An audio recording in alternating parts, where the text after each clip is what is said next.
हमने इसीलिए देहदान भी कर दिया कि जिसमें हमने घोषणा की, घर वालों को नहीं बताया, घर वाले बहुत नाराज कि आपने घर में नहीं चर्चा की, वहाँ क्यों कर दिया। हमने कहा ये लोग गवाह है हमारे, तो हम तो उस वक्त बोलने लायक होंगे नहीं। यहाँ पर तमिल और संस्कृत में पूजन होता मंदिर में, हिंदी में नहीं होता। महादेवी वर्मा जी हमारे इतिहास की निधि है, वो एक दिन के लिए मेरे यहाँ आई थी, 3 दिन रुकी। निराला दिखा, महाकब निराला के पास इनका मकान था इलाहाबाद में, तो निराला जी इनको बहुत डरते थे। वैसे निराला जी दुनिया में किसी को नहीं डरते थे। झंडा ऊंचा रहे हमारा, विजयी विश्व तिरंगा प्यारा, इस झंडे के शान में जाए चाहे जान भले ही जाए। ये जब हम लोग कभी कभी सुनने की इच्छा होती तो कह देते थे, अब तो भूल गए होंगे आप। मैंने कहा माननीय अटल जी, ये आपकी रचना है जिस पर आपको 10 रुपये पुरस्कार कानपुर में मिले थे। वो पढ़ी, हमारी तरह मुस्कुराए चल दी। तो मेरे पास विद्वानों की, उन आचार्यों की फिक्रबाजी है, उन्हीं के द्वारा आज ये मानस संगम इन 50 वर्षों में इतनी ऊंचाइयों पर पहुंच रहा है कि लोग उसको अंतर्राष्ट्रीय कहने लगे और बड़े बड़े लोग मिलने उनसे आते थे। तो आज जो मुझे मेरी पहचान है, इन लोगों की वजह से मेरी पहचान है जी। हमारा उनके चरण रज मिलने से हमारा वर्चस्व और नाम झूठा यश बढ़ा है। मैंने कुछ नहीं किया, जो कुछ किया है इन महापुरुषों ने किया। रामायण सेंटर पहला एक्ट बना जिसमें मैं मॉरिशस के प्रधानमंत्री के द्वारा आमंत्रित किया गया। ये सब हिंदी और तुलसी बाबा की देन है, इसलिए मैं तुलसी को महत्व इसलिए देता हूँ। तुलसी जहाँ पर वहाँ हिंदी है, और हिंदी और तुलसी दोनों को मैं पसंद करता हूँ। जैसा कि कांग्रेस की बात आपने कही थी, संजय गांधी जी की जो विमान दुर्घटना में जो हादसा था या साजिश थी, इस बात पर आज भी जो है चर्चा होती रहती है। आपका क्या कहना है इस विषय पर? अब इस विषय में तो एक बड़ा विवादात्मक बात है, तो उस पर ज़्यादा हम बोल भी नहीं सकते हैं। लेकिन हमारी नई पीढ़ी, हमारे यहाँ के चाहे जितना बड़ा विद्वान हो, उसकी बात को ध्यान से नहीं सुनता। लेकिन वही अगर नीली आंखों वाला अंग्रेज कोई भी बात कहता है, वो विद्वान नहीं है। लेकिन अगर उसने हिंदी में कोई गाना गाया या कोई बात कही तो उसको लोग महत्व देते हैं और नई पीढ़ी उनको आदर्श मान लेती है। हिंदी के शोधकार विदेशों में शुरू हुआ, सबसे पहले 1911 में, दूसरा 1918 में, वो लंदन यूनिवर्सिटी में हुआ। आजकल के पत्रकारिता के हिसाब से नहीं कि मतलब पढ़ना भी नहीं चाहता, उन्हें देखना चाहता है। वो तो थाना चौकी से चाहता है कि हमको टेलीफोन से मैसेज मिल जाए, हम वही न्यूज़ कवरेज में देते। ये हिंदी सेवा उन लोगों ने की है जिनको हिंदी से कोई आर्थिक लाभ नहीं था। अब इसी में लगे रहते हैं साहित्य में और तुलसी बाबा और राम की सेवा में, तो उसमें बहुत चीज़ें भूल गए हैं। और आप पुरानी बातें करोड़ करोड़ के पूछ रहे हैं, तो मैं देना तो ज़रूरी है। नहीं आप कह रहे हैं तिवारी कुछ जानते ही नहीं है। मैं बचपन में तो फिल्में बहुत देखता था और फिल्मों में लिखता भी था। वो मैं हर साल गीत उन्हीं के स्वरों में कराता हूँ जिसमें मोहम्मद रफ़ी ने गाया उस फिल्म में। अब भी याद, बचपन कुछ बातें याद रहती हैं। चांदी है न सोना है, हाथी है न घोड़ा है, खुदा के पास जाना, सडनली झूठ मत बोलो। इसकी ट्यूनिंग वो इतनी अच्छी थी। राज कपूर और उनमें, हम तो बहुत छोटे आदमी हैं और इस वक्त तो अर्थयुग है पैसे का। जिसके पास पैसा है तो उसी की जय जयकार है, और हम लोग तो बहुत छोटे आदमी हैं।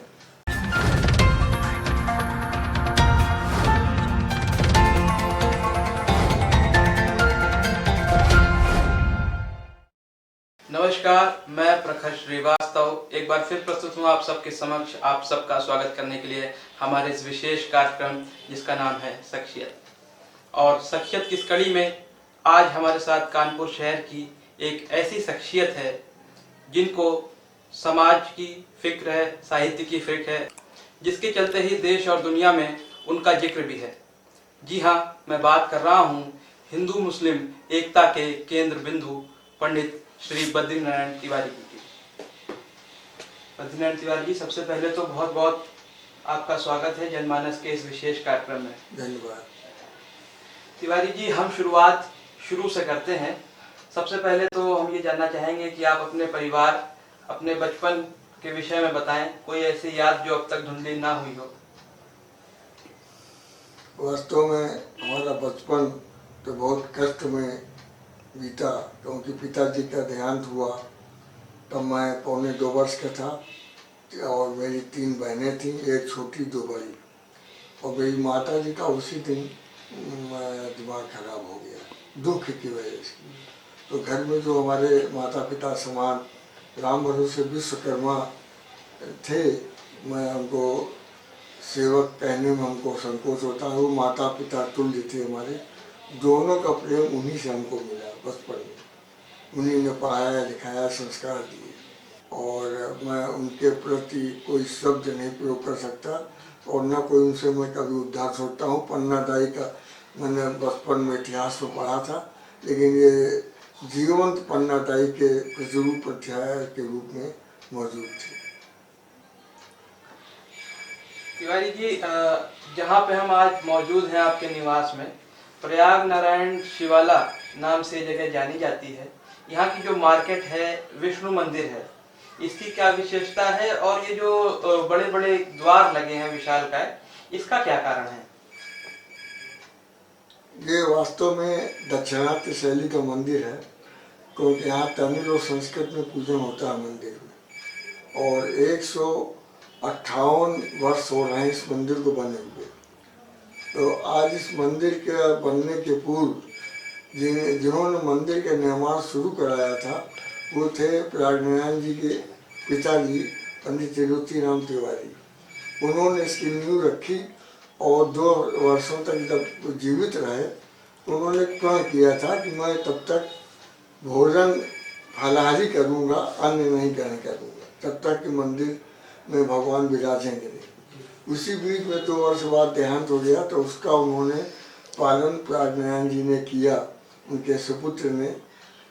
और उन्होंने एक ही सुपुत्र थे उनके, प्रयागनारायण तिवारी जी, लेकिन उन्होंने उसी का पालन किया जो वो अपने जीवन काल में कह गए थे अपने लिए कि मैं फलाहारी रहूँगा, रहे।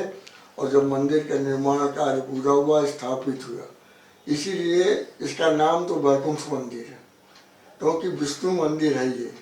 और रामानुज संप्रदाय का विष्णु मंदिर होने के नाते यहाँ पर तमिल और संस्कृत में पूजन होता, मंदिर में, हिंदी में नहीं होता। लेकिन मुख्य रूप से वैकुंठ मंदिर का नाम तो लोग लुप्त हो गया, लेकिन इसका नाम प्रयागनारायण मंदिर शिवाला है बगल में शिव जी का मंदिर। लेकिन ये शिवाला, जैसे कि गांव में लोग कहते हैं चाहे राम जानकी का मंदिर हो या किसी का मंदिर हो, लोग कहते हैं शिवालय जा रहे हैं। वो देवालय का एक पर्याय रूप में शिवालय का प्रयोग होने लगा। वास्तव में विष्णु मंदिर है, और ये दक्षिणी शैली का बना है, और जो इसमें 5 द्वार हैं बड़े बड़े, सबके नामकरण है। जो मुख्य द्वार है उसका नाम है गंगा द्वार, क्योंकि ये रास्ता सीधे गंगा जी को जाता है, और ऊपर गोपुरम बना है। तो दक्षिण शैली में किसी का भी मंदिर हो, जैसे मीनाक्षी देवी का मंदिर है, वहाँ भी गोपुरम, भारतवर्ष का सबसे बड़ा गोपुरम वहीं पर है। और हमारी संप्रदाय का जैसे कि तिरुपति बालाजी और श्रीरंगम, जो विश्व का हिंदू मंदिरों में सबसे बड़ा मंदिर माना गया है, वो 35 किलोमीटर में बना है कावेरी के तट पर। तो आज स्थिति ये है कि मंदिर में उसी प्रकार से पूजन अर्चन होता है, उसे 5 रात विधि कहते हैं। उसी विधि से, वो विधि तो हमारे आचार्य लोग बताएंगे, लेकिन मंदिर में जो 5 द्वार हैं, बड़े बड़े फाटक, जितने वहाँ के मंदिर हैं उनमें बड़े बड़े द्वार बने हुए हैं। तो ऐसा लगता है जो दक्षिण भारत में जो शैली थी उसी को अपनाया गया, और ऐसा भी लगता है कि वहीं के कारीगरों ने ये गोपुरम वगैरह बनाया होगा, क्योंकि ये गोपुरम कानपुर में एक अपनी अलग शान रखता है। लेकिन आज स्थिति ये है कि मंदिरों में जो स्थिति हो गई कि भगवान के पूजन भजन राग भोग इनमें तो कमी होती जा रही है, और आजकल के जो आडंबर वाली चीज़ें हैं वो ज़्यादा आ गई हैं। तो आज मंदिरों में जो या महंत लोग, आचार्य लोग जो हमारे बनवा रहे हैं अतिथि गृह, वो अतिथि गृह न हो करके वो हो रहे हैं बिल्कुल 5 स्टार होटल। और उनने पैसा पैदा करने का, जो तुलसीदास जी ने एक लाइन में कही है कलयुग के वर्णन में, बेचें वेद धर्म द्विजेहि, वेदों को बेचेंगे और धर्म को दोएंगे। मेरे शब्द नहीं है, ये गोस्वामी तुलसीदास जी के। तो आज स्थिति ये है कि व्यवसाय के केंद्र होते जा रहे हैं हमारे मंदिर और कथावाचक भी, दोनों रूप का एक रूप होता चला जा रहा है। तो इनके सुधार के लिए अब कोई महापुरुष आवे, तुलसी से लिखा वो करेगा। और हमने तो एक सीमित साधन थे, तो सीमित साधनों से हम जितना कर सके। और मेरे पास, लोगों के पास बैंकों में फिक्स डिपॉजिट कहा जाता है, तो मेरे पास विद्वानों की और इन आचार्यों की फिक्स डिपॉजिट है। उन्हीं के द्वारा आज ये मानस संगम इन 50 वर्षों में इतनी ऊंचाइयों पर पहुंच रहा है कि लोग उसको अंतर्राष्ट्रीय कहने लगे। मैं नहीं अपने मुँह से कहता हूँ, लोग उसको अनुभव करके कहने लगे। और 3 रिसर्च 2 मेरे ऊपर हो चुकी। एक तो हेमवती नंदन भोगनाथ विश्वविद्यालय उत्तरांचल से, और दूसरी कानपुर विश्वविद्यालय से, और तीसरी हो रही है हैदराबाद आंध्रा यूनिवर्सिटी से। तो स्थिति ये है कि हम तो इंटर पास हैं, और इंटर पास वाले व्यक्ति को इतना महत्व, ये तुलसी और भगवान राम की देन है। और हमारे आचार्यों और विद्वानों की चरण रज जो मुझे मिलती रही, ये मेरा सौभाग्य था कि बड़े बड़े महापुरुष और 5 राजदूत मेरे यहाँ पधारे, और उसमें 4 हिंदी के बहुत बड़े बड़े विद्वान हमारे यहाँ पधारे, और उनकी चरण रज जो मुझे मिली वही मेरे पास सबसे बड़ी पूंजी है। जैसे कि हमारी महादेवी वर्मा जी हमारे इतिहास की निधि हैं, वो एक दिन के लिए मेरे यहाँ आई थी, 3 दिन रुकी, और मंदिर दर्शन करने गई। तीसरे दिन घर में आके सबको आशीर्वाद दिया, घर में बहुओं को। इसी तरह देश के कितने लोगों ने यहाँ पर, पंडित विद्यानाथ मिश्र जी हमारे यहाँ रुकते थे, वो भी एक निधि थे देश के। पंडित श्री नारायण चतुर्वेदी, ये तो हिंदी के भीष्म पितामह कहलाते थे, पद्म विभूषण। तो आज इसी तरीके से अपने डॉक्टर नरेंद्र कोहली, वो हमारे यहाँ कई बार आए। भादर कामुल बुलके जी, जो 35 में उन्होंने तुलसी के रामायण पढ़ी जर्मन भाषा में, और यहाँ आके बस गए, यहीं के नागरिक हुए, यहीं उनका निधन हुआ। वो हिंदी के परम भक्त थे, क्योंकि तुलसी के भक्त थे, और यही उनकी कमजोरी थी कि मेरे यहाँ 3 बार हमने बुलाया, तीनों बार आए, रांची से आते थे। जबकि वो अपने रांची में जो मिशनरी का स्कूल कॉलेज था, उसमें वो संस्कृत और हिंदी पढ़ाते थे वहाँ पर। और उन्होंने हिंदी डिक्शनरी के शब्दकोश जो बनाया, वो इसलिए बनाया, और बाइबल का हिंदी में अनुवाद किया, इसलिए कि मेरा दाह संस्कार हो हिंदी में हो, मतलब अंग्रेजी में हमारा अंतिम क्रिया जो दाह संस्कार की होती है वो ना होने पाए। तो आज हम पुरानी सब बातें जो याद करते हैं, डॉक्टर राम कुमार वर्मा, ये भी बहुत बड़े निधि थे हमारे हिंदी साहित्य के। तो सोहनलाल द्विवेदी तो हमारे यहाँ 30-25 वर्ष, साल में 4-5 महीने रहते थे। तो आज हम जब याद करते हैं पुरानी बातों को, तो ऐसा लगता है कि मैं एक वृत्त चित्र के वहाँ सबको सब घटनाक्रम देख रहा हूँ, और कैसे सब ये हो गया कि मैं खुद नहीं समझ पाया इन 50 वर्षों में। तो आज मुझे इस बात की खुशी है कि जनता ने और सब ने बहुत इसको पढ़ा, और हमने सभी को बुलाया, सबका मान सम्मान किया, और लगभग 800-900 हमारे यहाँ छात्र छात्राएं और प्रोफेसर विदेश के आए। ये हमारा सौभाग्य है कि हमने सबको सम्मानित किया। आजकल चंदा मैंने कभी नहीं किया, और भगवान ने ऐसी रक्षा की है कि जो अगर मुझे सहयोग करना चाहता था, तो मैंने कहा आप इनकी मूर्ति लगवा दीजिए, और उनका मैंने शिलान्यास में पत्थर में उनका नाम दिया। तो इस तरह हमने अपने क्रांतिकारियों के प्रति यही निर्वहन किया। हमारे यहाँ शिव वर्मा जी आए, शिव वर्मा जी ने 20 साल काला पानी काटा था, वो सरदार भगत सिंह के साथियों में थे। और वो मेरे यहाँ जब आए बुजुर्ग थे, उन्होंने 18 किताबें लिखी हैं अंग्रेजी हिंदी में क्रांतिकारियों पर, संस्मरण लिखे हैं क्रांतिकारियों पर। तो उन्होंने हमसे कहा, जैसे तिवारी जी आपने सबसे बड़ा पार्क साहित्यकारों का तुलसी के ऊपर मोती झील बनवाया है, अब अगर इसी तरह हमारे यहाँ 133 लोगों को फांसी पर चढ़ाया गया नैना राव पार्क में, अगर शहीदों की स्मृतियाँ चली गई, तो लड़के आजकल सिनेमा एक्टर और क्रिकेट प्लेयर का ही जानकारी होगी। किसी से पूछो भगत सिंह कहाँ पैदा हुए, तुलसीदास कहाँ पैदा हुए, तो न साहित्यकारों समझेंगे और ना समझेंगे हमारे महान क्रांतिकारियों जिनके खून से आज ये देश की आज़ादी मिली। तो इसमें भी कुछ करिए। तो हमने शहीद उपवन की स्थापना की और श्री वर्मा जी को ही मैंने बनाया, जबकि वो कम्युनिस्ट पार्टी CPM में थे। लेकिन हमको इसमें दलों की बात नहीं है। हमने इन साहित्यिक सांस्कृतिक कार्यक्रमों में वो प्रथा निर्वाह कराई जो प्रथा होती है कि हमारे यहाँ अगर काम काज शादी विवाह होंगे घर में, तो हमारा कोई रिश्तेदार किसी दल में हो, हम किसी दल में हो, हम सबको बुलाते हैं, नहीं बुलाते हैं। तो साहित्यिक और सांस्कृतिक और राष्ट्रीय एकता के कार्यक्रमों में चाहे कोई किसी दल का हो, उस जमाने में तो केवल देश की आज़ादी का ही एक दल था। तो उसमें जितने लोगों ने भाग लिया वो हमारे सब पूज्य हैं। अब वो किसी दल में चले गए हों, हमको उन चीज़ों से नहीं मतलब। हमको देश के प्रति, साहित्य के प्रति और राम और तुलसी के प्रति मतलब है। हमको और किसी चीज़ से मतलब है। तिवारी जी, आपसे जैसे विष्णु मंदिर के विषय में पूछा था, तो आपने विष्णु मंदिर के बारे में बताया, यहाँ की विशेषता के बारे में बताया, और जो आपको परिवार से मिला है उसको आपने किस तरीके से आगे ले गए, क्या क्या आपने किया, उस विषय में बताया।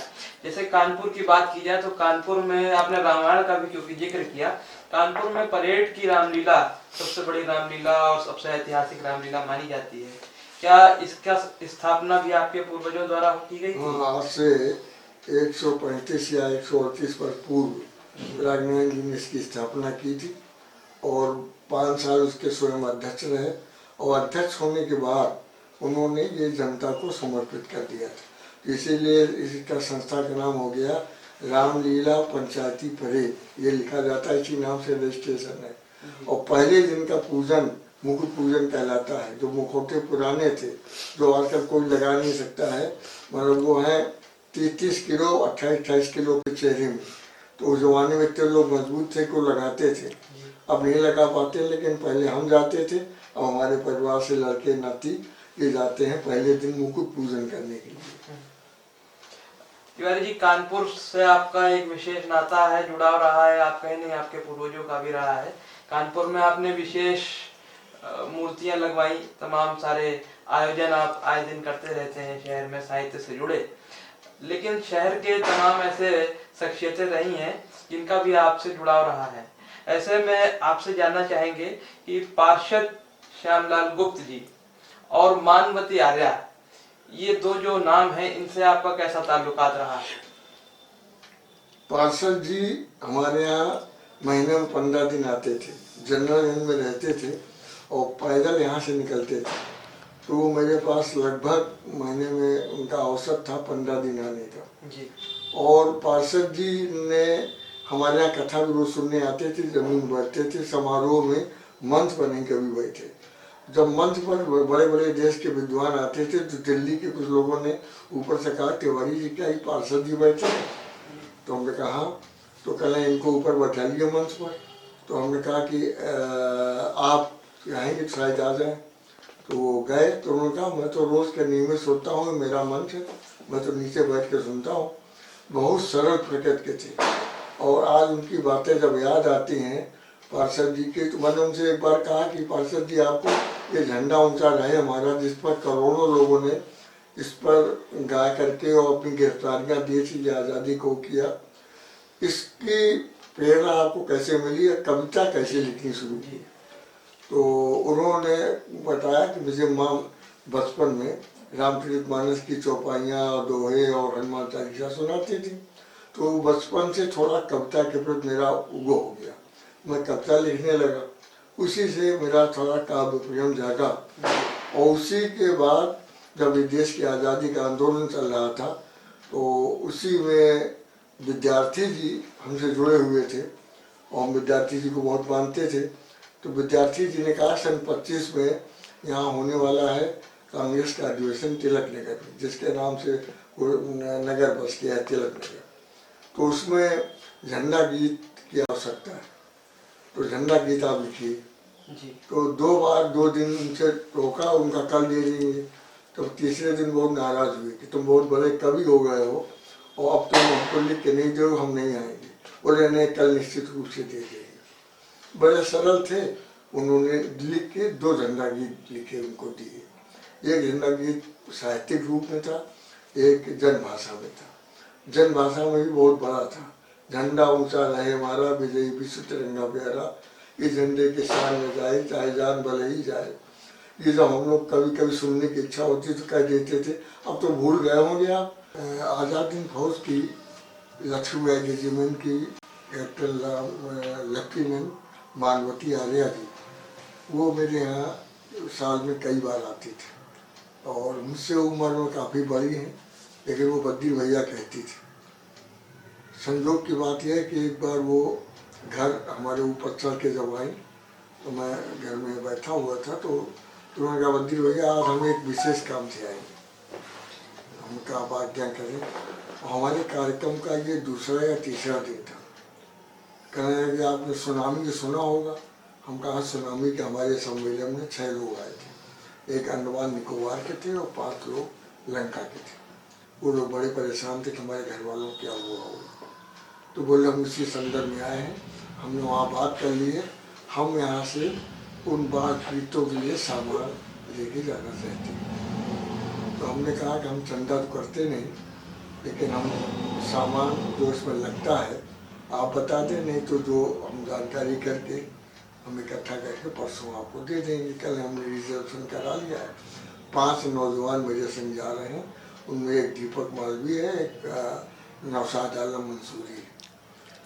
तो वो तीसरे दिन हमारे यहाँ घर जब आई तो जो दृश्य उन्होंने देखा कि लगभग 1 ट्रक सामान, उसमें दवाइयाँ भी थीं और कपड़े भी थे सब, तो वो देख करके अचंभा में, और 15-20 लड़के हमारे मोहल्ले के सब पैकिंग कर रहे थे। बहरहाल उस वर्णन को उन्होंने अपने एक पत्र में आभार के रूप में मुझे लिख के भेजा, लेकिन बड़ी दिलेर थी। जब मेरे यहाँ आती थी तो मेरा जीना खड़ा आपने देखा, तो चढ़ के आए तो ऊपर 2-3 मिनट तो हाँफती थी। अपने बात कहें, बद्री भैया हम आपके नाम की चढ़ाई करके आ रहे हैं बद्रीनाथ। तो मतलब ये पुरानी बुजुर्गों का आशीर्वाद जो मुझे मिलता रहा।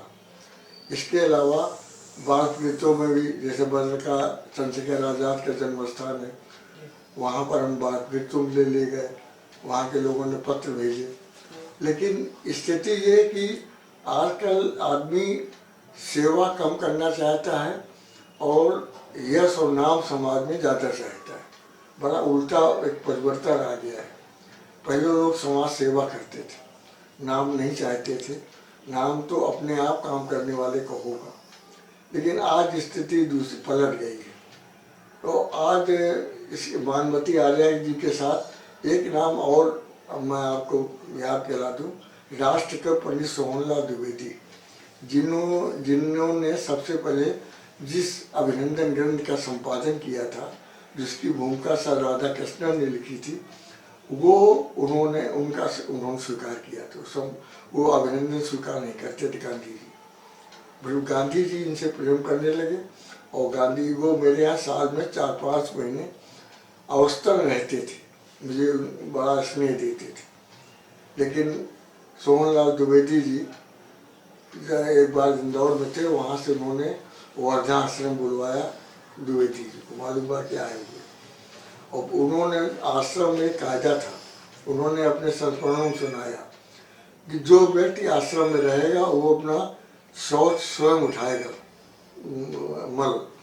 लेकिन उन्होंने कहा कि हमने हमारे अतिथि हैं, इनको वर्धा के बाहर रखो और इनको सुबह शाम ले आया करो, ले आओ छोड़ो। तो 2-3 दिन रहे, अपने हाथ से एक दिन चटनी पीस के खिलाई, उसी का पालन करने लगे। तो इतने महापुरुष हमारे यहाँ आए तो मुझे ऐसा लगता है कि ये मैं इतिहास की बातें मैंने अपने आंखों पर, और बड़े बड़े लोग मिलने उनसे आते थे।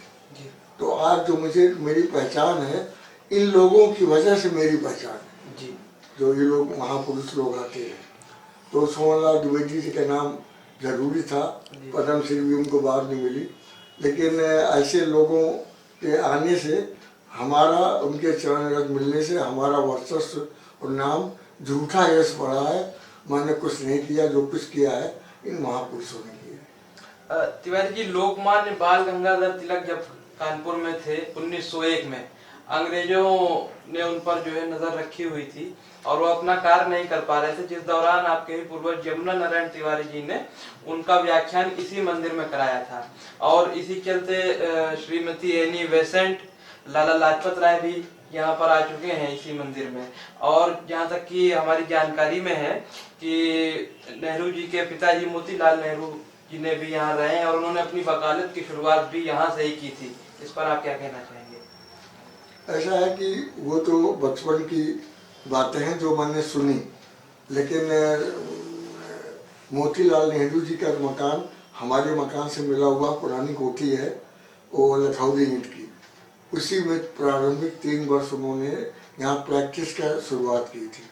और उसका प्रमाण ये है कि यहाँ के कानपुर के बार एसोसिएशन में जो पुस्तक निकली है उसमें भी दिया है मोतीलाल नेहरू यहाँ पर 3 वर्ष तक प्रैक्टिस का प्रारंभ किया, बाद में इलाहाबाद चले गए। और जहाँ तक 1901 की बात आपने पूछी लोकमान्य तिलक की, तो लोकमान्य तिलक की बात तो मैं तब पैदा भी नहीं हुआ था, लेकिन पुराने बुजुर्ग लोग ये बताते थे कि लोकमान्य तिलक यहाँ जब आए तो वो गौरक्षा में बोलना चाहते थे, तो कोई भी अध्यक्षता करने के लिए नहीं तैयार था, क्योंकि लोकमान्य तिलक बड़े गर्म दल के माने जाते थे। तिलक और बाल और पाल तीनों गर्म माने जाते थे। तो हमारे बाबा जी जो एक नैतिकता के विरुद्ध बात थी, उन्होंने कहा कोई नहीं बनता है तो मैं अध्यक्ष बन जाऊंगा और आप मेरे परिसर में मंदिर के प्रांगण में करें। यहाँ उन्होंने वो कराया था। ये पुराने लोग मुझे जो बताते थे। और इसके अलावा यहाँ कानपुर की जितनी साहित्यिक और सांस्कृतिक जो गतिविधियाँ थी वो प्रताप नारायण मिश्र ने लिखी है। अपने ब्राह्मण अखबार में सबसे पहले उन्होंने लिखा कि व्यंग्य चित्रों के जन्मदाता कहे जाते हैं पंडित प्रताप नारायण मिश्र, बड़े साहित्यकारों में है। और 2 वर्षों तक तो उन्होंने पत्रिका निकाली थी ब्राह्मण, तो उसमें उन्होंने जो व्यंग्य लिखना शुरू किया था उसका नाम था फक्कर और भंगर, सटायर जिसे बोलते हैं अंग्रेजी में। तो उसमें उन्होंने हमारे परिवार का पूरा वर्णन किया है।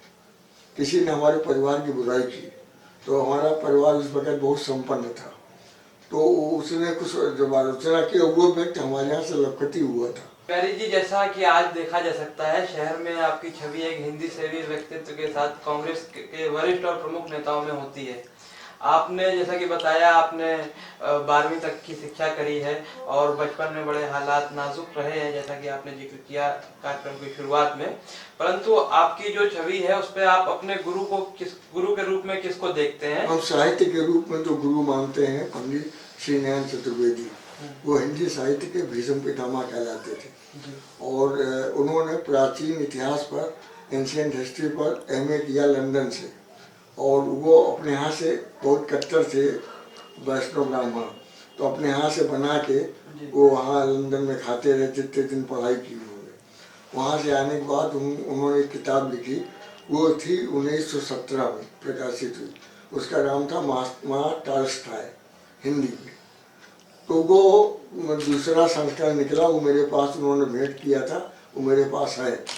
तो वो उसका संपादन किया था पंडित विद्यानिवास मिश्र। विद्यानिवास मिश्र से उन्होंने कहा उस जमाने में जैसी हिंदी बोली लिखी जाती थी वही लिखना, उसमें परिवर्तन न करना, तो अपने संपादकी में जो टीका टिप्पणी करना और लिख लेना। तो वो दूसरा संस्करण जो निकला था वो मुझे पंडित श्री नारायण जी के हस्ताक्षर से मुझे उन्होंने भेंट भी किया था। पंडित श्री नारायण जी इसलिए मैं कहता हूँ कि उन्होंने सोमनलाल द्विवेदी जी को, भगवती चंद्र वर्मा जो चित्रलेखा जिन्होंने बनाई थी, इन सब को बनाने वाले निर्माणकर्ता वो थे। और अगर अपने एक नाम मैं भूल गया, निराला जी का, महाकवि निराला के पास इनका मकान था इलाहाबाद में, तो निराला जी इनको बहुत डरते थे। वैसे निराला जी दुनिया में किसी को नहीं डरते थे। तो एक समय ऐसा था कि इनके मकान के पास वो टांगे से ये चतुर्वेदी जा रहे थे, इनका नाम भैया साहब था। भैया साहब विद्यानिवास सब लोगों ने साहित्यकारों ने रख दिया था, इसलिए उनको अपना ये भी बहुत मानती थी। अपनी जो महादेवी वर्मा जी, सभी साहित्यकार उनको बहुत मान सम्मान देता था। इन्होंने हिंदी के लोगों को बहुत बढ़ाया। ये deputy director all India radio रहे, शिक्षा विभाग में रहे, तो इन्होंने जो हिंदी के नाम हो वही इनकी बिरादरी। तो इस नाते वो जो हमारे यहाँ आने लगे, और श्री वैष्णव थे, क्योंकि हम भी लोग श्री वैष्णव हैं पुश्तैनी, उस नाते हमारा उनका संपर्क हुआ और आना जाना शुरू हुआ। उन्होंने हिंदी की इतनी बड़ी सेवा की है कि जिसकी की कोई कल्पना नहीं कर सकता है। और उन्होंने निराला जी ये जा रहे थे किसी कार्यक्रम में, उस वक्त सनक सवार होती थी निराला जी को, उस वक्त 24 घंटे अंग्रेजी बोलते थे, बहुत अच्छी अंग्रेजी जानते थे। तो उन्होंने कहा भैया साहब, एक मिनट, भैया साहब इसलिए नाम है कि पहले ये टाई लगा करके, अधिकारी बहुत बड़े थे प्रदेश के, पंडित श्रीनाथ चतुर्वेदी, तो टाई लगाते थे, और घर में वो धोती कुर्ता, और जिस तरह हम श्री लगाए हैं लाल वस्त्र में श्री लगाते थे। तो भैया साहब, भैया भी हैं घर के और साहब भी हैं, इस नाते लोग इनको भैया साहब के नाम से ज़्यादा परिचित थे। इन्होंने देश में सैकड़ों साहित्यकार बनाए, बढ़ाया भी और बनाया। विद्यानिवास मिश्र इतना बड़ा साहित्यकार पद्म विभूषण, उसकी नौकरी पहली इन्होंने दिलाई सूचना विभाग में, सूचना अधिकारी मध्य प्रदेश में। तो आज स्थिति ये है कि ये नई पीढ़ी अपने महापुरुषों को नहीं जानती, और सनेही जी को भी मैंने देखा है, मेरा ज़्यादा संपर्क नहीं था, लेकिन सनेही युग कहलाता है कानपुर में। तो सनेही जी भी कानपुर में उन्होंने 2 कवियों को बनाया था। लोगों ने पूछा आपने महाकाव्य लिखे, उन्होंने दोनों कवियों के सामने खड़ा कर दिया, मेरे कहा महाकाव्य भी है। तो मतलब इस तरीके रायदेवी प्रसाद टूण, वो जिनकी एक कविता सारे देश में प्रसिद्ध है, वो है अंधकार वह देश जहाँ साहित्य नहीं है, वो मुर्दा देश जहाँ आदर्श नहीं है। ये 2 पंक्तियाँ रायदेवी प्रसाद टूण की बहुत प्रसिद्ध हैं। और भद्रस में रामलीला में वकील थे और हमारे सेवालय में रहते थे। उनसे ईश्वर चंद्र विद्यासागर एक बार मिलने आए थे, ये मुझे लोगों ने बताया बचपन में। तो बहुत सी ऐसी बातें हैं जिनको कि हमने बचपन में सुनी, और कुछ अपने आँखों से जो मैंने देखी उसको मैं पहले आपसे बता चुका हूँ। इधर मैंने जो किताबें लिखी उनमें रामकथा और मुस्लिम साहित्यकार, इसने हमको साहित्यिक क्षेत्र में लोगों ने यह कहा कि भारतीय वांग्मय में किसी भी भाषा में मुसलमानों के राम कथा पर ये पहली किताब है। जैसा कि आपने कार्यक्रम की शुरुआत में बताया था कि शिव वर्मा जी के कहने पर आपने जो है नाना राव पार्क में मूर्तियां लगवाई, लेकिन तुलसी उपवन में जो 3 विदेशी विद्वानों की मूर्तियां लगी हैं, उनकी भारत को देन क्या है, और ये कहां से आपके मन मस्तिष्क में आया कि तुलसी उपवन में इस तरीके से हमको कानपुर के लिए बनाना है? क्या प्रेरणा स्रोत था, किसने दिशा दी? बहुत संक्षेप में। बहुत संक्षेप में मैं इतनी बात कहना चाहूँगा, हमारी नई पीढ़ी हमारे यहाँ के चाहे जितना बड़ा विद्वान हो उसकी बात को ध्यान से नहीं सुनता, लेकिन वही अगर नीली आंखों वाला अंग्रेज कोई भी बात कहता है वो विद्वान नहीं है, लेकिन अगर उसने हिंदी में कोई गाना गाया या कोई बात कही तो उसको लोग महत्व देते हैं और नई पीढ़ी उनको आदर्श मान लेती है। उनके करने के लिए मैंने करीब 800-900 से ज़्यादा हमने विदेशी बुलाए। पिछले वर्ष 41 लोग आए थे। तो मतलब वो सब, कोई कहता मैंने फिल्मों से हिंदी सीखी, किसी ने कविताएं सुनाई निराला की, किसी ने जयशंकर प्रसाद की सुनाई, तो वो सब हिंदी सीखने आते हैं। वास्तव में तुलसी और हिंदी को मैं एक सिक्के का पर्याय मानता हूँ। जहाँ जहाँ तुलसी गए वहाँ वहाँ हिंदी गई। और अब इसके पहले मैं बता चुका हूँ कि 7 देशों में जो हिंदी गई विदेशों में, वहाँ की राजभाषा बन गई। वो उसकी देन तुलसी के हनुमान चालीसा और मानस वाणी पूर्वज ले गए। इसकी वजह से उन देशों में हिंदी पहुँची। वहाँ के राष्ट्रपति, प्रधानमंत्री, ये सब लोग वहीं हुए। और रामायण सेंटर पहला एक्ट बना जिसमें मैं मॉरिशस के प्रधानमंत्री के द्वारा आमंत्रित किया गया। ये सब हिंदी और तुलसी बाबा की देन है। इसलिए मैं तुलसी को महत्व इसलिए देता हूँ, तुलसी जहाँ पर है वहाँ हिंदी है, और हिंदी और तुलसी दोनों को मैं पसंद करता हूँ। वहाँ पर 3 मूर्तियाँ मैंने इसलिए लगाई कि नई पीढ़ी ये चाहती थी कि हमको विदेशियों के ऊपर ज़्यादा आकर्षित है। तो मैंने केवल, अब तो सैकड़ों हैं जिन्होंने रामकथा और तुलसी पर काम किया है, लेकिन हमने 3 प्रतीकात्मक लगाए। इतना मेरे पास पैसा नहीं था कि मैं सबके लगा सकूं। फादर कामिल उल्टे सन 35 में आया, भारतवर्ष में बस गए, बेल्जियम में थे। और संस्कृत और हिंदी में उन्होंने एक जो रामचरित मानस की विकास यात्रा के ऊपर एक उन्होंने शोध किया इलाहाबाद यूनिवर्सिटी में। हरिवंश राय बच्चन और जगजीत प्रसाद गुप्त इनके क्लास सहपाठी थे इलाहाबाद में। बाद में इन्होंने जब वो शोध कर लिया तो वहीं पर बस गए और इन्होंने जो कार्य किया 3 बार मेरे यहाँ पढ़ाए और रांची में एक मिशनरी कॉलेज में पढ़ाते थे संस्कृत और हिंदी। लेकिन सबसे बड़ी बात यह है कि उन्होंने ये कहा कि हिंदी और उन्होंने अपनी इसका अनुवाद हिंदी में इसलिए किया कि मेरा अंतिम संस्कार जो हो वो हिंदी में हो। बाइबल का अनुवाद भी हिंदी में किया। उनके बाद डाक टिकट निकले और भारत सरकार ने उनको पद्मश्री दी। एक तो इनका लगाया मैंने और दूसरा मैंने बारानुकोब का लगाया। एक अनीश्वरवादी देश, साम्यवादी देश जो जरा रूस में 10.5 वर्षों में उन्होंने मोमबत्ती जला जला करके बधाई के बेटे ने जो रूस का तुलसीदास बना। मैंने एक पुस्तक भी निकाली है, वो पुस्तक मैंने आपको दिखाई भी है। होलिका और गंगा के सेठ रूस के तुलसीदास बारानुकोब उनकी मूर्ति लगाई कि विदेशों में किस तरह लोगों ने किया। और तीसरी मूर्ति मैंने लगाई है वो है टेसी टेली की। पहली मूर्ति वही लगाई थी। टेसी टेली उसने 24 साल की उम्र में सबसे पहले दुनिया में शोध किया है राम कथा पर। वो विषय था वो फ्लोरेंस विश्वविद्यालय इटली में, उसका विषय था वाल्मीकि रामायण और तुलसी रामायण का तुलनात्मक अध्ययन। और वह इटालवी भाषा में लिखी गई। हिंदी की एक विशेषता है कि हिंदी के नामकरण अमीर खुसरो ने हिंदी भी रखा। हिंदी में से अपभ्रंश होकर हिंदी हो गई। उसी तरह विदेशों में सबसे पहले हिंदी का शोधकार विदेशों में शुरू हुआ। सबसे पहले 1911 में, दूसरा 1918 में वो लंदन यूनिवर्सिटी में हुआ। और उसके बाद तो तांता लग गया है जो करीब 60-70 विदेशी लोगों ने इस पर शोध किए राम कथा के ऊपर। और तुलसी पर सबसे अधिक शोध हुए। वो मैंने एक सूची प्रकाशित की थी, तुलसी एक शोधकर्ता सत मतलब हमने 750 तक की सूची प्रकाशित की। अब 1000 के ऊपर एक व्यक्ति के ऊपर। तो इतना बड़ा कौन दुनिया में साहित्यकार है? न शेक्सपियर है, न मिल्टन है, कोई नहीं जिस पर एक व्यक्ति पर 1000 लोगों ने शोध दुनिया के लोगों ने मिलकर किया। जैसे कि आपने बताया कि आपने 3 विदेशी विद्वानों की मूर्तियां स्थापित करी।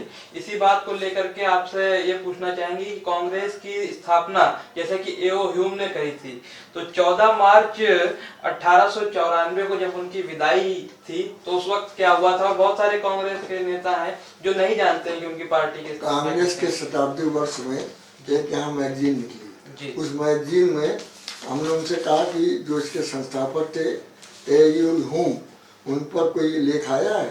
तो नीरज मिश्रा ने कहा कि नहीं, कोई नहीं है, संपादन कर रहे थे कांग्रेस के। तो हमने कहा अगर हम आपको ह्यूम के ऊपर दें तो कहना आप तुरंत भेजिए। हमने ह्यूम पर भेजा। तो हमने उसमें उनकी विदाई के समय जो उन्होंने शुरू में जो अत्याचार किए हों जब कलेक्टर थे इटावा के, लेकिन बाद में वो इतना भारतवासियों के ऊपर समर्पित हो गए थे कि उन्होंने जो अंग्रेजी में कविताएँ लिखी, ये भारतवासियों जागो, ये सब लूट के लिए जा रहे हैं माल इंग्लैंड में। तो मतलब ये कोई मामूली बात नहीं थी। तो ह्यूम को भुलाना नहीं चाहिए। वो शुरू में गलतियाँ बहुत से लोग करते हैं और जब मंजूर कर ले। और उन्होंने कहा मेरे नाम का कोई स्मारक न बना लो, ये भी उन्होंने कहा। उनका स्मारक हिंदुस्तान में नहीं है। बहुत से लोग भी नहीं जानते कि कांग्रेस की स्थापना एक अंग्रेज ने की थी। तिवारी जी, जैसा कि कांग्रेस की बात आई, आपने कांग्रेस पार्टी से कानपुर में मेयर पद के लिए चुनाव लड़ा था। उस वक्त ऐसी बातें सामने आई कि मुस्लिम वर्ग के लोगों ने ये बात प्रसारित करी कि बद्रीनारायण तिवारी जी पंडित हैं, और इसी तरीके से हिंदुओं में ये बात प्रचारित करी गई कि बद्रीनारायण जी कांग्रेसी हैं। तो है तो दोनों ही बातें सही, लेकिन एक अलग लहजे में इनको प्रसारित किया गया। इस विषय में क्या आप? ऐसा है कि जो पार्टी बंदी आप जानते हैं कि राजनीति हर दलों में है, वही कांग्रेस में भी थी। जो हमारे हम जिनके द्वारा हमको टिकट मिला था उस समय तत्कालीन गृह मंत्री थे केंद्र के श्री प्रकाश जायसवाल जी। वो मुझे साल भर पहले दिला चुके थे और उनका चर्चा नहीं करिएगा।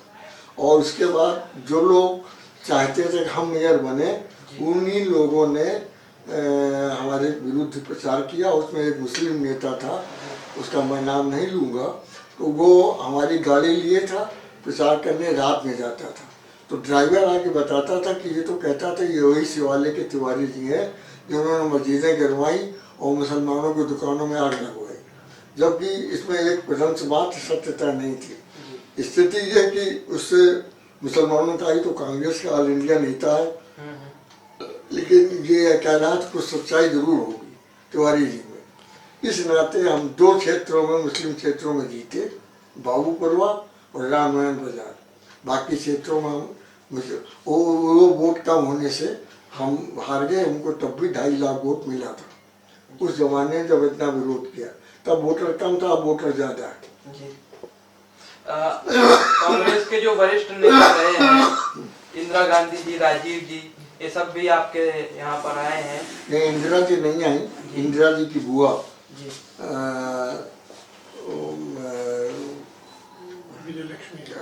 विजयलक्ष्मी पंडित, जो ईएनओ की पहली महिला अध्यक्ष बनाई गई थी, नेहरू जी की बहन थी, सगी बहन, वो आई थी हमारे यहाँ। और उन्होंने यहाँ भाषण, हमने सम्मान किया था। उन्होंने कहा कि मेरी पुत्र होंगे, क्योंकि मेरे पिताजी मोतीलाल जी 3 वर्ष कानपुर में इसी मंदिर प्रांगण में रहे। मंदिर दर्शन करने गई थी वो। उनके साथ में यहाँ के एक मिनिस्टर थे, बेनी सिंह अवस्थी, स्वायत्त शासन मंत्री बेनी सिंह जी उनके साथ आए थे और हमने इनका यहाँ सम्मान कराया था। इसलिए कि मोतीलाल जी रहे, उनकी लड़की आई हैं और ईएनओ की अध्यक्ष पहली दुनिया में वो बनाई गई महिला। और यही कानपुर बिल्लाओं से एक बार वो चुनी गई थी, मतलब यहाँ पर। तो आज स्थिति ये कि हम अपने पुराने लोगों की विषम जानकारी कम करते हैं, आलोचना करने में ही अपना हम भला समझते हैं। लोगों की खूबी क्या थी ये नहीं बताते हैं। प्रताप नारायण मिश्र का कोई पत्रकार नाम नहीं जानता, नई पीढ़ी। प्रताप नारायण मिश्र ने सबसे पहले गंगा जी के प्रदूषणों पर संपादकीय लिखा ब्राह्मण अखबार में अपनी, और उसमें उन्होंने कहा एक यहाँ पर खुला है टहनी, एक खुली है कानपुर में, और उनको प्रदूषित हो रही है, कैसे श्राद्ध किया जाएगा, कैसे जल दिया जाएगा, स्नान कैसे। अब 440 टैनरी कानपुर में है। समझ लीजिए कि एक में उन्होंने इतना लिखा, अब 440 है। तो कितना हमारा हिंदी पत्रकार कितना जागरूक था जी। आजकल के पत्रकारिता के हिसाब से नहीं, कि मतलब पढ़ना भी नहीं चाहता, उन्हें देखना चाहता है। वो तो थाना चौकी से चाहता है कि हमको टेलीफोन से मैसेज मिल जाए, हम वही न्यूज़ कवरेज में देते। ये हिंदी सेवा उन लोगों ने की है जिनको हिंदी से कोई आर्थिक लाभ नहीं था। और इस वक्त तो लाखों रुपए वेतन हो गया, तब भी कहते हैं यूनियन बना के कि हमारा वेतन कम है। पढ़ाने के नाम पर सुनता है, वो प्राइमरी से लेके ऊपर तक। जो प्राइमरी मिडिल स्कूलों के पढ़े हुए हमारे विद्वानों ने जो काम हिंदी के लिए कर दिया, वो आजकल के बड़े बड़े PhD डिलीट होंगे यहाँ आते हैं, रिसर्च वाले किताबें मांगते हैं, वो पूर्ण विराम अर्ध विराम तक नहीं जानते कहाँ लगाना चाहिए, कहाँ नहीं लगाना चाहिए। ये हमारी शिक्षा की स्थिति ये हो गई। तिवारी जी, जैसा कि कांग्रेस की बात आपने कही थी, संजय गांधी जी की जो विमान दुर्घटना में जो हादसा था या साजिश थी, इस बात पर आज भी जो है चर्चा होती रहती है। आपका क्या कहना है इस विषय पर? अब इस विषय में तो एक बड़ा विवादात्मक बात है, तो उस पर ज़्यादा हम बोल भी नहीं सकते हैं। लेकिन बहुत राजीव गांधी बहुत सरल व्यक्ति थे, तो हमारी एक पुस्तक का लोकार्पण उनके निवास पर हुआ था। वो चित्र हमारे कमरे में लगा हुआ है और उसकी अध्यक्षता की थी दिवंगत हिंदी सेवों पर काम करने वाले एक सेनानी थे, उनका मैं नाम भूल रहा हूँ, उन्होंने किया था।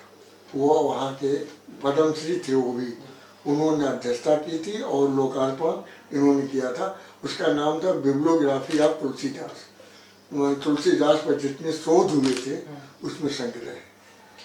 तिवारी जी, आपके पौत्र अभिनव भी कांग्रेस पार्टी से जुड़े रहे, NSUI के बड़े पद पर रहे और हैं अभी भी हैं। और इसमें जो तब की कांग्रेस थी और अब की कांग्रेस है, इस पर आपका क्या नजरिया कहता है? कोई दल ऐसा नहीं है जो कि जब पहले जैसे थे जी। अब वैसे ही होंगे। सब में परिवर्तन है, समाज में परिवर्तन है, शिक्षा क्षेत्र में परिवर्तन है, तो राजनीतिक दलों में भी परिवर्तन जी। है। और अब जो स्थिति है उसको ना कह करके, और समझते सब लोग हैं इसलिए उसकी व्याख्या करना जी। अनर्गल माना जाएगा। और तब लोग सेवा भावना से राजनीति में आते थे और अब भोग की भावना से आते हैं, इतना अंतर हो गया है। तिवारी जी, अटल बिहारी वाजपेयी जो नाम था, एक बड़ी शख्सियत थी। कानपुर में जब वो आए तो उनको प्रथम पुरस्कार उनकी कविता पर जो है वो 10 रुपए का मिला। उनके साथ आपके जो जुड़े संस्मरण हैं, और जो नीरज जी भी कानपुर भी जब भी आते तो ये कहा जाता था कि कहीं पे भी वो आते हैं वो बद्रीनारायण तिवारी जी के होटल के कमरे में ही रुकते हैं। तो इन दोनों लोगों को लेकर के आपकी कुछ यादें? अब नीरज जी का एक बंडल लेख अभी प्रकाशित हुआ है दोहों पर। लोग समझते हैं फिल्मी गीत लिखते थे, श्रृंगार के लिखते थे, लेकिन उन्होंने करीब 1000 दोहे लिखे हैं और दोहे बड़े गजब के हैं। उसी पर मेरे लेख प्रकाशित हुए कई जगह। अभी हैदराबाद की एक पत्रिका है साहित्य की, उसमें भी हमारा उल्लेख प्रकाशित हुआ है और यहाँ भी हुआ है। लेकिन आज स्थिति ये है कि नीरज जी को दूसरे रूप में जानते हैं लोग, लेकिन ये नहीं जानते कि इनका एक रूप और भी था। हमारे यहाँ 2 बार सवेरे कार्यक्रम में पधारे, उसी में लोगों ताजुब था। शुरू में कहें कि कार्ड में नाम दे दिया है, वो तो 9-10 बजे सो के उठते हैं, 6:30 बजे कहाँ से आएंगे तुलसी ऊपर। लेकिन तुलसी ऊपर आए और वहाँ पर जो आध्यात्मिक रचनाएं सुनाई, तब नई पीढ़ी को ज्ञान हुआ कि साहित्य क्या है। यही नहीं है कि दूसरे की नकल करके और 4 लाइनें लिखी और लड़के लड़कियां सब अपने को महादेवी बनवा निराला समझने लगते हैं, और गुरु का नाम लेने में जिससे सीखते हैं उसका नाम भी नहीं लेते, मालूम पड़ता पेट से सीख के आए। ये नई पीढ़ी में इतनी स्वार्थ की भावना आ गई है। अटल जी को लेकर के जो अटल जी, अब देख लीजिए कितने बड़े अटल जी नेता थे, आपके साथ कैसा उनका जुड़ाव था? और अटल जी को मैं मानता इसलिए था कि वो साहित्यकार पहले थे और राजनीतिक नेता बाद में थे। और उसका सबसे बड़ा प्रमाण ये है कि हमने उनको 3 बार आमंत्रित किया फोन पर, कोई विश्वास नहीं करेगा, और तीनों बार वो फोन पर मेरे यहाँ स्वीकृति दी। आजकल कितना लोग मंथन कराते हैं आने में, ये लिख के भेजो वो लिख के भेजो, और वो फोन पर आए और 3 मूर्तियों का लोकार्पण उन्होंने हमारे यहाँ किया।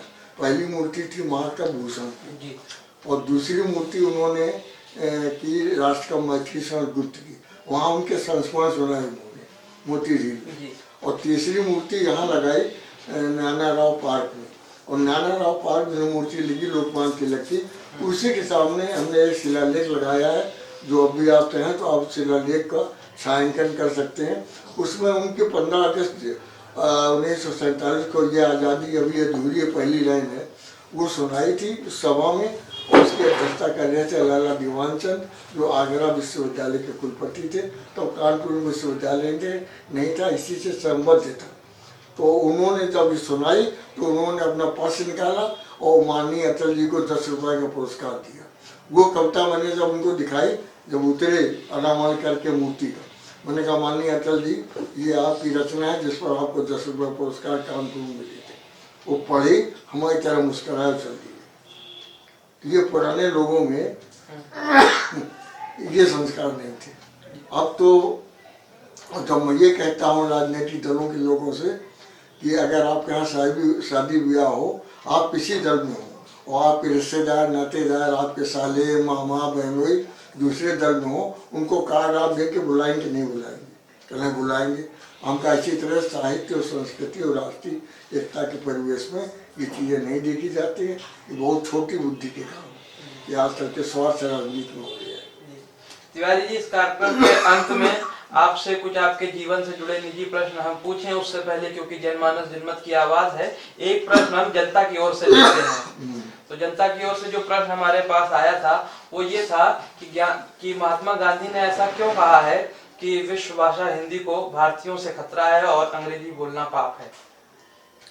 उन्होंने इस चीज़ का अनुभव किया क्योंकि विदेश में ही उन्होंने वास्तव में पढ़ा और बरिष्ठी वहीं से की। और वहाँ पर जब ये गए तो हमको बहुत कुछ संस्मरण सुनाए पद्म श्री गिरिराज किशोर जी ने, क्योंकि इनका जो पहला गिरमिटिया उपन्यास है वो अंतर्राष्ट्रीय प्रसिद्ध हुआ। और पहला गिरमिटिया में उन्होंने जा के 2 साल तक विदेशों में जहाँ जहाँ गांधी रहे गांधी जी अफ्रीका में घसीटे गए, गांधी जी ट्रेन के डिब्बे से फेंके गए, तो उन्होंने जो वहाँ पर देखा कि काले और गोरों का संघर्ष, उस पर उनका दिमाग बहुत ज़्यादा अंतर हो गया, वो वहीं से परिवर्तन आया। तो मान एक वहाँ फिल्म बनी, वो नाम मैं भूल रहा हूँ, अनिल कपूर ने बनाई, क्या राहुल कपूर ने बनाई, एक फिल्म बनाई महात्मा गांधी पर। तो शूटिंग की अनुमति उस देश के मंडेला ने दी। मंडेला राष्ट्रपति थे। मंडेला बिल्कुल गांधी आदि, क्योंकि 27-28 वर्ष वो भी जेल में रहे, तो राष्ट्रपति थे उस वक्त। उनको आना था उस फिल्म का उद्घाटन करने, तो उनकी तबीयत खराब हो गई, तो उपराष्ट्रपति को भेजा अपना संदेश। उस संदेश के ऊपर मैंने लिखा है कि ये तो बैरिस्टर बनने के लिए आए थे महात्मा गांधी भारत से, और मैंने इनको महात्मा बना के भेजा। मतलब अफ्रीका में तो इन्होंने सब सत्याग्रह किया और सब कुछ किया, तो मतलब वो कितना मार्मिक उनका वो था संदेश कि हमने इनको महात्मा बनाया। ये आए तो बैरिस्टर बनने के लिए थे, और बैरिस्टर हो भी गए थे, बैरिस्टर तो की नहीं, वहाँ उन्होंने की कुछ थे।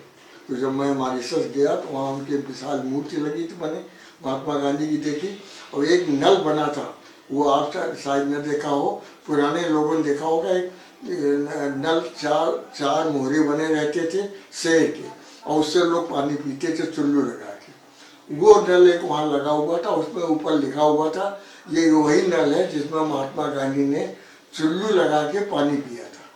उसका चित्र भी मैंने अपनी जो संस्मृतियाँ लिखी हैं वहाँ की, पगडंडी से सागर पार, उसमें मैंने वो चित्र भी दिया है। तिवारी जी, निजी जीवन की अगर आपकी बात करें तो रोजमर्रा के जीवन में आप किस तरीके का साहित्य पढ़ना पसंद करते हैं, और क्या फिल्मों और गानों में भी रुचि रखते हैं? मैं बचपन में तो फिल्में बहुत देखता था और फिल्मों में लिखता भी था, और वो ऐसे उसमें भेजता था जो कानपुर में लोग जल्दी न पढ़े, नहीं तो कहते कि तिवारी जी ये फिल्मों से क्या मतलब, शुरुआत की बात है बचपन की। तो वो एक दैनिक आज अखबार निकलता है, तब बनारस निकलता था, उसमें एक बाल का निकलता था पेज, उसमें मैं भेजा करता था, और वो हमारे यहाँ आता नहीं था आज, तब प्रताप और सब अखबार आते थे, तो मैं गया प्रसाद लाइब्रेरी जा करके हर इतवार को अपना लेख देखने की गरज से जाता था। तो उसमें हमारा लेख कभी कभी छपता था सिनेमा के ऊपर, और पिक्चर तो मैं बहुत पसंद करता था। घर से तब 8 आने 12 आने इसका टिकट का मूल्य था, और 100 रुपये और 200 रुपये मूल्य है माल वगैरह। तो उस ज़माने की बात बता रहा हूँ। तो फिल्म इसी तरह मैं फंस गया। एक बार यहाँ आकाशवाणी कानपुर में उन्होंने बुलाया कि आपकी एक वार्ता होनी है, और वो वार्ता थी आधे घंटे की। तो उन्होंने विषय नहीं बताया, वहाँ विषय बताया कि आप सुना कि बचपन में फिल्मों के शौकीन थे, तो आपको फिल्मी गाने कौन कौन से पसंद हैं। तो हमने भाई चक्कर मोहम का लोग कानपुर के लोग सुनेंगे, यहाँ लोकल ये इनका, तो क्या कहेंगे वही जो है अपने कानपुर वाला आकाशवाणी केंद्र। तो फिर हमने भी शुरू किया, हमने फिर ऐसे गीत बताए उनको, उनके उसमें नहीं मिले कुछ। फिर हमने कहा उनको हल्का करो, हम का भारत के एक संगारी की कथा सुनाते हैं, ये रामराज फिल्म का बहुत प्रसिद्ध हो गया, और कानपुर में सबसे पहले साल भर वो फिल्म चली सेंट्रल टॉकीज में, लाखों लोग देखने गए, और महात्मा गांधी भी उस रामराज फिल्म को देखने गए, ये मैंने पहले कहा, जिसमें हमारी थोड़ी छूट मिले। लेकिन इसके बाद हमने कहा, उनसे हमने 1-2-3 गाने और पूछे। फिर हमने एक तुलसीदास फिल्म 3 आई, तो उसका मैंने एक गीत गोपाल सिंह नेपाली का था, वो हमें बहुत पसंद है। वो मैं हर साल वो गीत उन्हीं के स्वरों में कराता हूँ, जिसमें मोहम्मद रफ़ी ने गाया उस फिल्म में। तुलसीदास फिल्म थी, ब्लैक एंड वाइट, श्यामा बनी थी, अब भी याद, बचपन कुछ बातें याद रहती हैं। और महिपाल बने थे तुलसी, तो उसमें वो गाना थीम गीत था उसका, जैसे बीच बीच में नहीं फिल्म में कोई गीत ऐसा होता है ना, वो सुनाते हैं, तो वो था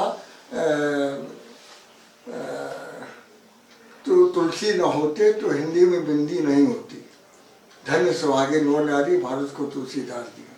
भाई रत्नावली ने एक बात कह दी थी कि तुम इतना प्रेम हमारे ऊपर करते हो और तैर के आए जुड़ना पार, और इतना अगर तुम उस राम पर करो तो अस्त समय पर शरीर पर इतना क्यों।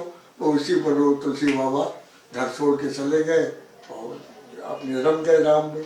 तो आज वो तुलसीदास के उनका गीत याद वो भी उनके यहाँ नहीं मिला। उसके बाद फिर हमने हल्की फुल्की गाने सुनाए। हमने एक फिल्म, जो फिल्में कई बार देखी जो मुझे पसंद थी, एक गीत मैं आपको कहूँगा, वो देखिए अपनी लाइब्रेरी में, वो जाके ढूंढती थी लौट के आए इधर कट करे। तो वो हमने कहा कि एक तीसरी कसम को मैं गाना सुना रहा हूँ। तीसरी कसम में वो तीसरी कसम फणींद्रनाथ रेणु, ये बहुत बड़े साहित्यकार हुए, उनके ऊपर ये फिल्म बनी थी। राज कपूर बने थे और पता नहीं हीरोइन कौन थी, हमको ध्यान नहीं। तो उसमें एक गाना वो बहुत प्रसिद्ध हुआ,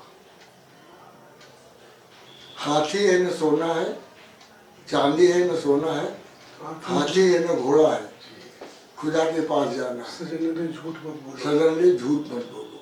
इसकी ट्यूनिंग वो इतनी अच्छी थी राज कपूर और उनमें, और वो बैलगाड़ी में अभी मुझे याद है उसी, क्योंकि कई बार मैंने देखा।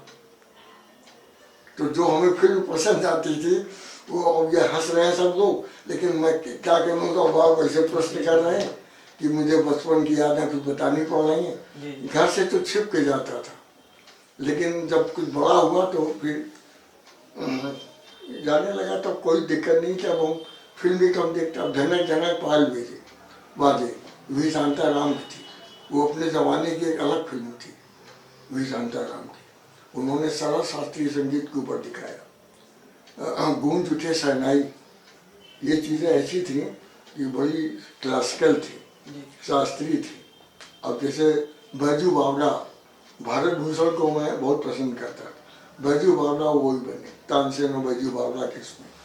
तो अब पुरानी फिल्मों के आपने याद दिला दी, तो हमने कुछ चीज़ें आपको याद दिलाई।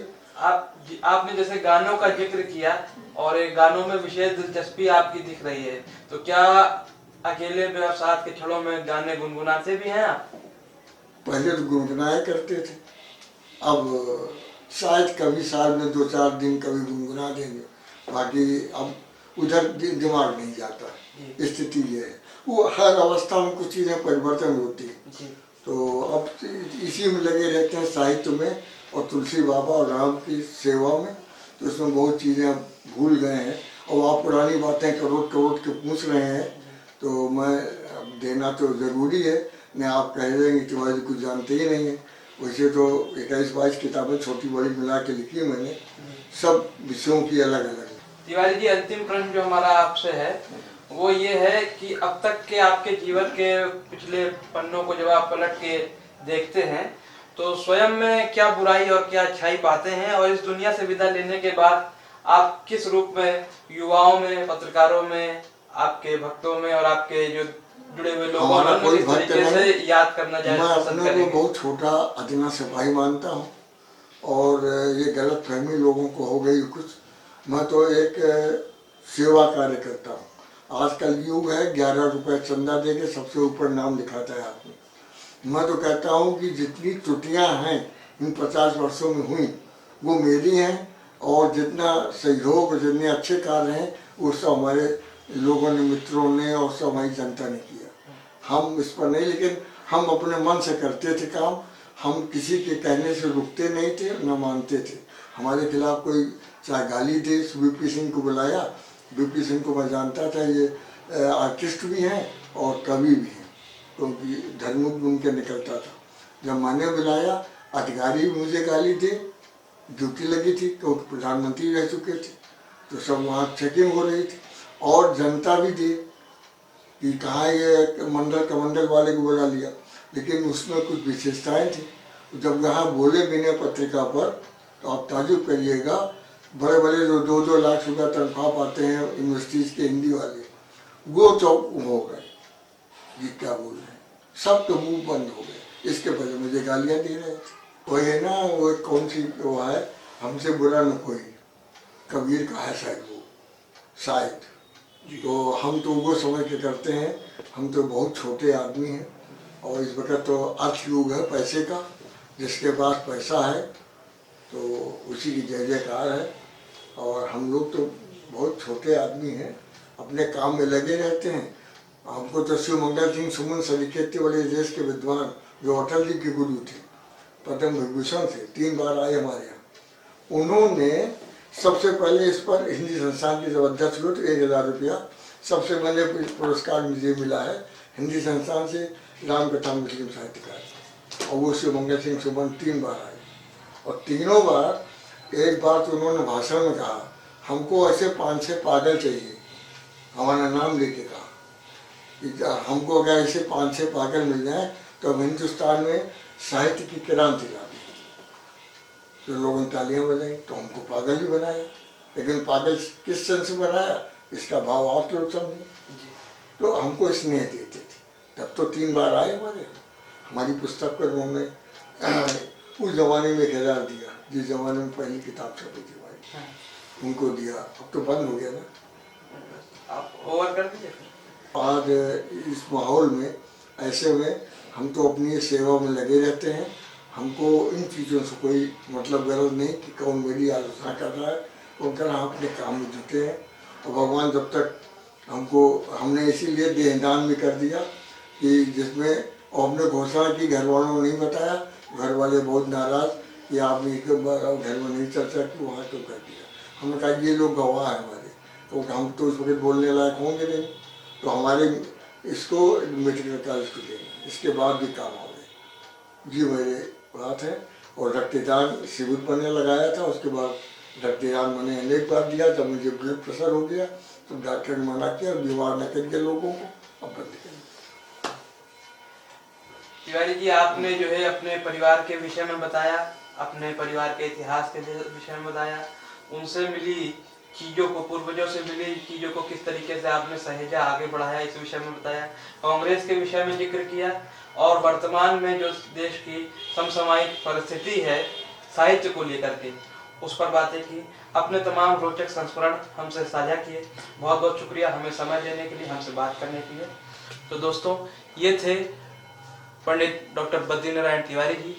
शख्सियत की अगली कड़ी में फिर मुलाकात करेंगे किसी और शख्सियत के साथ, तब तक के लिए शुक्रिया। तुलसी और हिंदी को मैं एक सिक्के का पर्याय मानता हूँ। जहाँ जहाँ तुलसी गए वहाँ वहाँ हिंदी गई। मेरा दाह संस्कार हो हिंदी में हो, मतलब अंग्रेजी में हमारा अंतिम क्रिया जो दाह संस्कार की होती है वो न होने पाए। हम जब याद करते हैं पुरानी बातों को तो ऐसा लगता है कि मैं एक वृत्त चित्र के वहाँ सबको सब घटनाक्रम देख रहा हूँ और कैसे सब ये हो गया कि मैं खुद नहीं समझ पाया। हम तो इंटर पास हैं और इंटर पास वाले व्यक्ति को इतना महत्व ये तुलसी और भगवान राम की देन है। हमने इसीलिए देहदान भी कर दिया कि जिसमें हमने घोषणा की, घर वालों ने नहीं बताया, घर वाले बहुत नाराज। हमने कहा ये लोग गवाह है हमारे, तो हम तो इस वक्त बोलने लायक होंगे नहीं, तो हमारे इसको मेडिकल कॉलेज को देंगे।